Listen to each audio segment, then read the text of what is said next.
Na vjen shumë keq për të gjitha familjet. Pas këtij rasti, si kryesia e kuvendit, do të ndërmarrim hapa për ndryshimin e rregullorës se verifikimi të dhënave nuk bie në kompetenca të drejtpërdrejta të Kuvendit të Republikës së Kosovës. Në raport me çështjen e ekspozitës, më lejoni që në emër të kryesisë së kuvendit të shprehim keqardhjen tonë për atë çfarë ka ndodhur.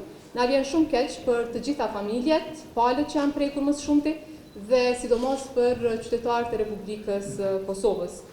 Pas këtij rasti, si kryesia e kuvendit, do të ndërmarrim hapa për ndryshimin e rregullorës ekzistuese, me qëllim që të formojmë komisione të posaçme profesionale që vlerësojnë kërkesat e tilla, sepse rregulloria për subvencionim nuk parasheh një gjë të tillë, apo në anën tjetër, siç u përmend edhe në mbledhjen e kryesisë së kuvendit, siç bëjnë sidomos ekzekutivi, ku bëhen thirrje publike paraprakisht e pastaj mbështeten projektet e caktuara nga ana e komisioneve profesionale.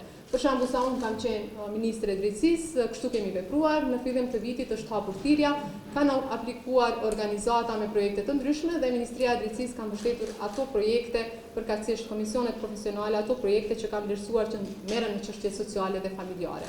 Pra edhe në mbledhjen e kryesisë së sotme u diskutua si një mundësi e tillë, por që pas ndryshimeve që do të bëhen në rregullorën ekzistuese. Dua të riteksoj se Kuvendi i Republikës së Kosovës nuk e ka organizuar ekspozitën. Nën patronatin tim, si kryetare e kuvendit, është organizuar vetëm një ekspozitë dhe atë më 6 mars. Pra më 6 mars, në 3 ditët e epopesë së ushtrisë lirimtare të Kosovës, si kryetare e kuvendit kam organizuar një ekspozitë së bashku me Institutin për krimet e luftës dhe atë ekspozitë kemi bërë në hollin e Kuvendit të Republikës. Pra pikërisht ata që sot linçojnë, ata që sot më akuzojnë, nuk ishin të pranishëm në këtë ekspozitë realizuar në Kuvendin e Republikës së Kosovës. Madje ka pasur edhe deputet kuvendit të cilët nuk kanë qenë pranishëm, ndonse thirrja është bërë për gjithë. Në ndërkohë, lidhur me ekspozitën Masakrat në Kosovë 1998-1999, vendimi për mbështetjen financiare të kësaj ekspozite është marrë në kryesinë e kuvendit. Përveç përfaqësuesve të listës serbe, të gjithë anëtarët tjerë kanë votuar në favor të këtij vendimi.